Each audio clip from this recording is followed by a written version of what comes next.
Finn here from the Learning Counsel with Wallace Weatherspoon. We're at the CompassLearning headquarters, and we're here to find out how they actually manufacture the digital curriculum that they create. So we're going to talk about that here. So what all goes on at these offices? A lot of creativity. We really have a hugely collaborative environment where we incorporate former educators and some engineers and marketing and sales to really develop and engage students while they're trying to learn. Okay, great. And you're going to show us how it's actually created here today. Absolutely. I have departments that we can walk through, people I can introduce you to show you exactly how we get it done. Okay, good. Well, let's head out. Sure. Lead the way. All right. So right now I'm going to take you to the curriculum department where the content is actually developed and inserted into our script templates, and let you meet a couple people who used to be teachers who actually have the credibility that gives our product its credence. This is Shara Turner. She is the manager of the math content that we apply into our CompassLearning project.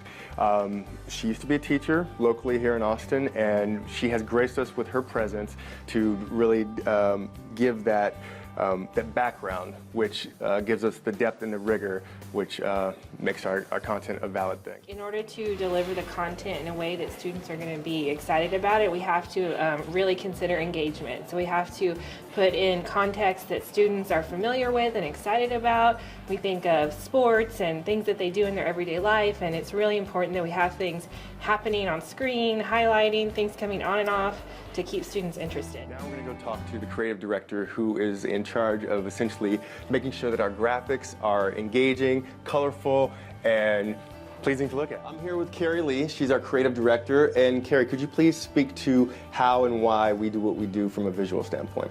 Absolutely. So what we're trying to do is to visually communicate complex ideas, because we all learn in different ways. Some of us are visual learners, some of us learn by reading or by example or actually by doing. So we try to cover all those bases and make it engaging. And when I mean engaging, I mean that it has rigor and it's fun and it'll keep people focused and in the activity. We use character and character animations to help personify these activities. Mind keepers, if I could have your attention, I've just received news that we need to restore an area by picking up AMIAP. That's my little word for as much information as possible. Sorry. We need to pick up as much information as possible on experimental trials. Lewis, you're looking primed for gathering some knowledge. Why don't you take this one? You'll be meeting up with my old friend, botanist Paige Newton, for this mission. Now hop to, Mindkeeper. Time's a-wasting. I'm going to take you downstairs right now to our audio booth and the video studio so you can see where we create all of these assets that get incorporated into the activities. We're here in the basement of Compass Learning where the dungeon is, what we call the dungeon. Sometimes we call it the rooftop. I know, right? This is where our video studio is and where the audio booth is. I'm going to take you to the audio booth right now so you can see. Actually, it's a pretty cool thing. We have some good equipment. Check it out. He's auditioning right now, so let's interrupt and see what happens. This is Kelly. This is our audio engineer. I think he's conducting an audition right now, right? Okay, sorry to interrupt, but I just wanted to explain to everyone at home how we make what we make. The performance actually takes place in this booth that's right, this audio booth that's right here.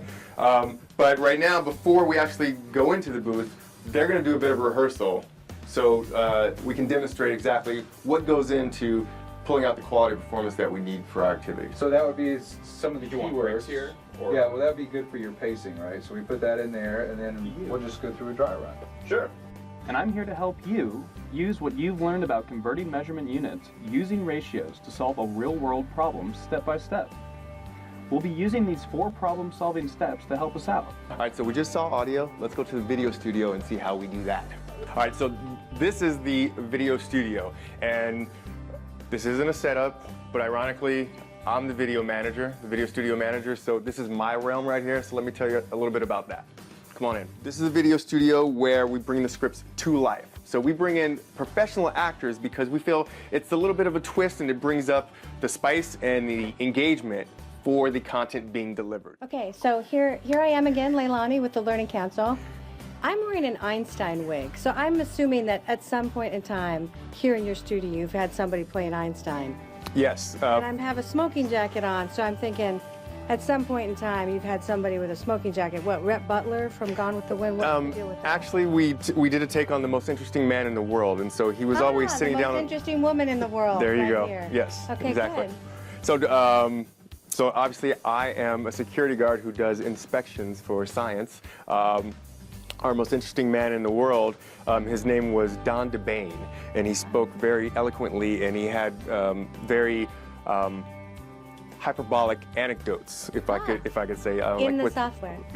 Yeah, he Good. spoke about it in the software, And so he would tell somebody stories. played Einstein somewhere. Someone in the played software. scientist. Is Yes, that cool absolutely. Or what? So people dress up in the software and actually act out the things that actually give color to the lessons. Am I right? Right. So what we'll do is we'll take a real life situation. We'll add a character to it. We'll add a little bit of humor, some engaging conversation, and really get the user in a reason to care about what's happening. You know, a story to follow as they're learning about the content. Hey, Minekeeper. Wilcott tells me you need me to clue you in about experimental trials. Yeah, I can totally swing that.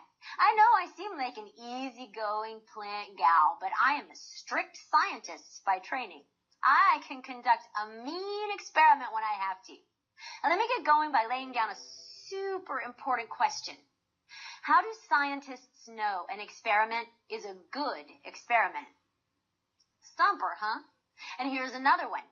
That is how we create some of the best software in the world in order to educate students and help them move along and keep up with an ever-changing world in the realm of education. So thank you so much for joining me here at Compass Learning. Come back whenever you want.